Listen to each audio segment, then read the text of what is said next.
Kenapa ada banyak orang mualaf dan bodoh-bodoh semua? Karena kemungkinan mereka tidak mau belajar atau tidak diajar. Yang mana? Dua-dua mungkin. Tapi gereja yang tidak mengajar memainkan peranan juga di dalam move-nya sejumlah orang. Coba lihat kan, mana ada mualaf pintar? Kan bodoh semua. Kebodohan mereka nampak, lihat kalau mereka boleh bertanya kan. Tampol nggak nih? Tampol dong. Mana ada mualaf yang pintar? Assalamualaikum warahmatullahi wabarakatuh. Alhamdulillah wa syukurillah, salatu wassalam ala asrafil anbiya wal mursalin Muhammadin wa ala alihi wa sahbihi wa man tabi'ahu bi ihsani ila yaumiddin. Si pendeta gendut perut babi ini mengatakan bahwa mualaf itu nggak ada yang pintar, nggak ada yang cerdas ya, bodoh-bodoh semua. Dan gereja yang tidak mengajar katanya itu memegang peranan terhadap move-nya beberapa orang ya, mualafnya beberapa orang. Kampret nggak nih? Kampret banget lah. Justru gereja yang mengajar ya dengan benar kepada umatnya, nah ujung-ujungnya mereka akan mualaf, waras akhirnya. Kenapa mualaf waras dan cerdas? Ya itu dia. Karena mereka telah terbuka hatinya untuk menerima kebenaran sejati. Itu akan kita bahas selama 10 menit ke depan. Oke, demikian, dan sebelum kita untuk membalas ini, saya undang Anda untuk mendukung program kerja dakwah kami, pembangunan Mushola Bina Mu'alaf yang kami kelola. Dan ini dia VT yang mungkin menjadi pertimbangan saudara untuk mendukung kerja dakwah kami. Check it out. Barang siapa, kata Nabi SAW, man bana lillahi masjidan, barang siapa yang membangun untuk Allah sebuah masjid, lillahi ta'ala, dia bangunnya lillahi ta'ala, banallahu lahu baitan fil jannah, Allah akan bangunkan buat dia rumah di surga. Ketika kita membangun sebuah masjid, walaupun hanya sekedar kita sumbang satu sak semen atau satu keramik, 1 meter keramik, kita hanya itu yang kita sumbangkan. Insya Allah bila engkau ikhlas lillahi ta'ala, Allah sudah bangunkan buat engkau rumah di sisinya. Walaupun bangunan masjid dia itu sebesar ya sarang burung daratan, sudah selesai. Oke, ini dia rekening BRI kami dan juga nomor WA saya untuk Anda mengkonfirmasi bantuan saudara. Perlu kami kasih tahu bahwa sebenarnya bahannya untuk proses pengecoran lantai atas ini sudah ada, termasuk sedikit dananya sudah ada, tetapi kita masih belum bisa bekerja sampai hari ini, sehingga saya ganti pekerjaannya dengan menimbun tanah ya, menimbun tanah di yang lobang-lobang yang agak-agak hole-hole itu kita timbun ya. Jadi selama beberapa minggu ini hanya penimbunan dan juga pembenahan pohon-pohon kelapa yang kita tebang, karena pohon kelapa kalau tidak ditebang nanti roboh di tempat orang sholat ya, atau di musola ya. Dan perlu kami beritahu juga kenapa kami tidak belum ke progres selanjutnya,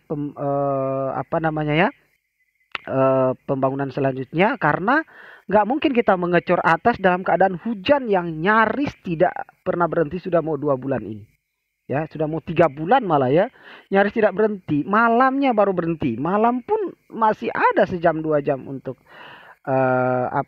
untuk hujan juga, siang ya begitu juga ya. Demikian, silakan Anda berkontribusi. Mari saudara ya, dakwah ini bukan cuma tanggung jawab mualaf, tanggung jawab kita semua kaum muslimin dan muslimat ya. Membendung upaya pemurtadan ini bukan hanya tanggung jawab kami para mualaf, kita semua mari saudara, atau minimal mendoakan kami ya, atau ya mari saudara berkontribusi ya, membantu kami, menopang kami dalam fisabilillah ini. Tabarakallah fikum, mudah-mudahan Allah Subhanahu wa taala membalas berlipat dunia dan akhirat. Kita langsung kepada video kenapa mualaf disebut cerdas dan apakah benar mualaf itu bodoh-bodoh. Pendeta perut buncit.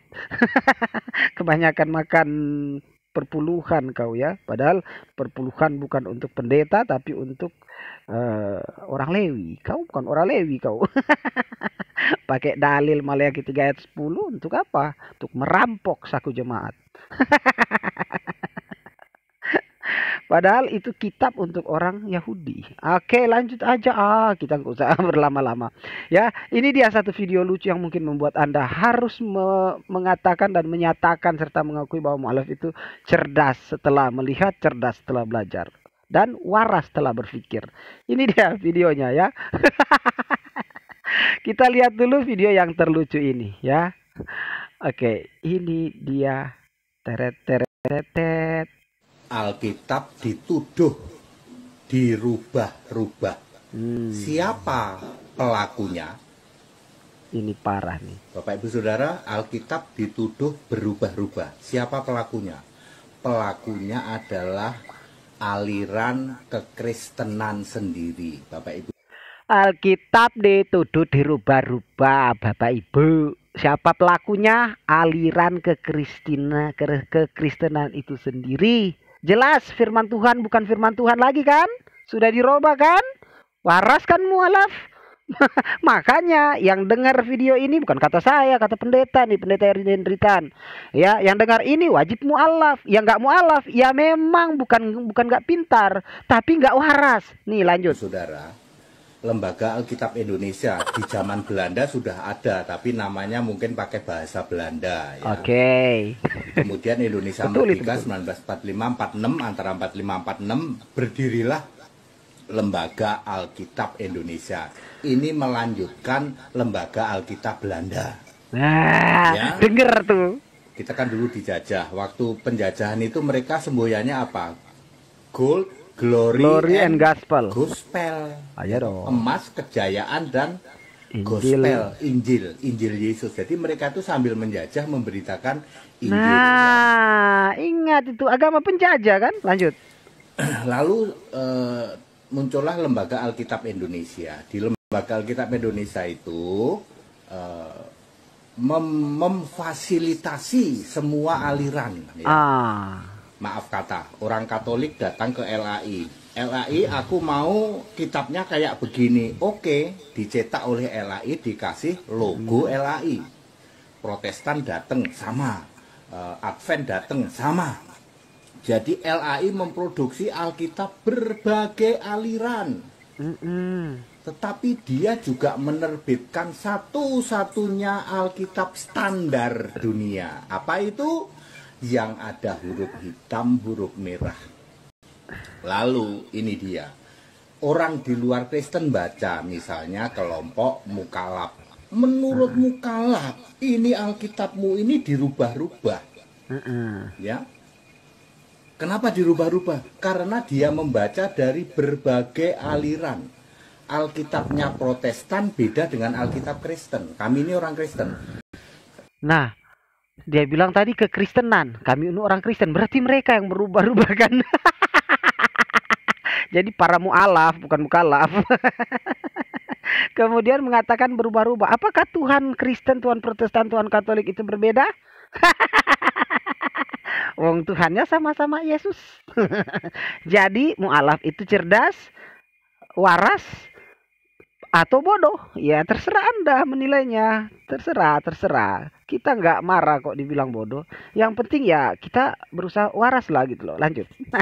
Alkitab Katolik beda dengan Alkitab Kristen. Betul. Beda dengan Alkitab Mormon, beda dengan Alkitab Advent dan lain sebagainya. Contoh kasus. Sama-sama Kristen itu loh. 4 ayat 19 ya. Sungguh benar-benar Tuhan, engkau adalah seorang nabi. Tuhan apa Tuhan? Ya. Lalu Yohanes 13 ayat 13. Aku guru dan Tuhan. Tuhan apa Tuhan? Kalau Anda tanya orang Kristen, Tuhan. Kalau Anda tanya orang Protestan, Tuhan. Anda tanya orang Katolik, Tuhan. Anda tanya orang Advent, Tuhan. Cuman orang Kristen doang. Aku guru dan Tuhan. Ya, sama Kristen semua itu adalah seorang nabi. Loh, Yesus masih manusia dipanggil Tuhan. Di kitab Matius saja ada 15, setidak-tidaknya 15 ayat Yesus masih manusia dipanggil Tuhan. Jadi yang membuat seolah-olah Alkitab itu dirubah-rubah adalah aliran kekristenan. Waras yuk. Waras. Sinode tidak ada di Alkitab. Gara-gara sinode inilah muncul Alkitab Protestan, Alkitab Katolik, Alkitab Karismatik, Alkitab Advent. Pakailah Alkitab Kristen, ya, yang ada huruf hitam, huruf merah. Nanti cross checknya pakai KJV, King James Version ya. KJV BBN itu. Lalu ini dibaca oleh mukalaf. Nah, namanya mukalaf kan usaha. Nah, ya dong, usaha mencari kebenaran. Kristen Alkitab oh, itu ya emang benar kau jelaskan tadi kan. PDT petok marah-marah. Itu setan dua itu merubah-rubah Alkitab firman Tuhan. Aku setan satu ya, Mel Pletok, aku setan satu, adikku itu setan dua. Yang merubah-rubah ya kalian sendiri, aliran kekristenan sendiri yang merubah-rubah. Clear ya? Jadi pakailah Alkitab standar, yaitu Alkitab yang ada huruf merah, huruf hitam. Ya. Jadi siapa yang waras di sini? Sarada. Mari berpikir karena ini sudah lewat 10 menit. Saya mau tutup konten. Mu'alaf cerdas, mu'alaf waras, atau mu'alaf itu bodoh, atau yang nggak waras dan nggak cerdas, ya, yaitu mereka yang sudah tahu tapi tetap masih aja makan babi. Saya hanya menjawab, bukan mau menistakan agama orang, hanya mau menjawab fitnah dan tuduhan si pendeta perut buncit tadi. Kalau mu'alaf itu bodoh-bodoh. Nah, ini nih salah satu kecerdasan mu'alaf, ya. Orang-orang ini akhirnya memeluk Islam di hadapan Filipus Kristian karena mereka telah terbuka otaknya bahwa Alkitab yang mereka yakini itu tidak ada yang akurat, alias tidak ada lagi yang asli 100%. Sudah ditambah-tambah, dirubah-rubah, dicakar-cakar, dihapus-hapus, udah terserahlah. Oke, udah mau 11 menit. Tabarakallahu fikum, jazakallahu khairan katsiran. Subhanallahi wa bihamdihi asyhadu an la ilaha illa anta astaghfiruka wa atubu ilaik. Assalamualaikum warahmatullahi wabarakatuh.